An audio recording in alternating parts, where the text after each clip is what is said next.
ఖమ్మం జిల్లా సత్తుపల్లి పట్టణంలో కొంతమంది చికెన్ వ్యాపారులు ధనార్జనే లక్ష్యంగా పురుగులు పడ్డ మాంసం అమ్ముతూ ప్రజల ఆరోగ్యంతో చెలగాటమాడుతున్నారు. ఒక పక్కన ప్రజలు డెంగ్యూ, మలేరియా, టైఫాయిడ్ లాంటి జ్వరాల బారిన పడి ప్రభుత్వం మరియు ప్రైవేట్ ఆసుపత్రులు కిటకిటలాడుతూ ఉంటే ఎవరో ఏమైపోతే మాకేటి, మాకు కావాల్సిన డబ్బులు అన్నట్లుగా రోగాలు సోకిన కోళ్లు కోసి అమ్ముతూ అమాయక ప్రజల సొమ్మును దండుకుంటున్నారు.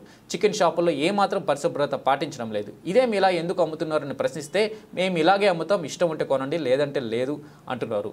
ఇంత జరుగుతున్న ఫుడ్ సేఫ్టీ అధికారులు, సంబంధిత క్వాలిటీ అధికారులు మాత్రం ఏమాత్రం పట్టించుకోకుండా చోద్యం చూస్తున్నారు. సత్తుపల్లి పట్టణంలో కోడి మాంసం వ్యాపారులపై నిఘా పెట్టి పరిశుభ్రత పాటిస్తూ నాణ్యమైన మాంసం అమ్మేలా చర్యలు తీసుకోవాలని, ప్రజల ఆరోగ్యాలు కాపాడాలని ప్రజలు కోరుతున్నారు.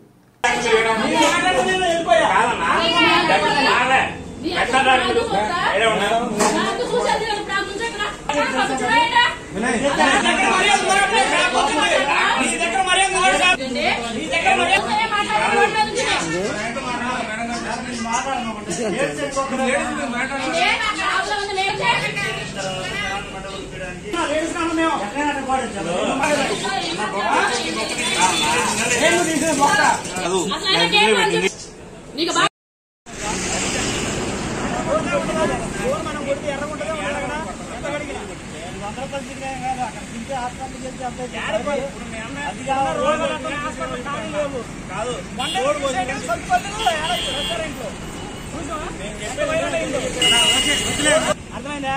మీ మిస్సెస్ గారు ఉన్నారు, అడుగు మీ మిస్సెస్ గారు. నేను ఒకటిసారి వచ్చినప్పుడు నేను మాసం తీసుకొచ్చిన తర్వాత నువ్వు ఉన్నావు.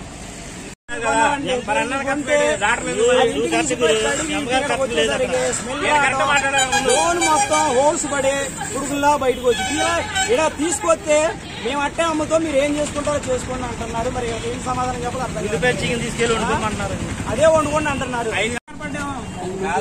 ఇప్పుడు ఎదరకొచ్చి అంత తెలుస్తానండి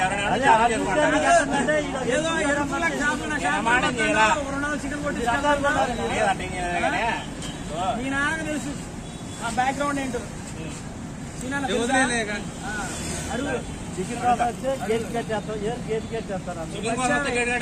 ఆడవాళ్ళ మట్టి కట్టేస్తాం అన్నారు. పాలు తీసుకుని వెళ్ళి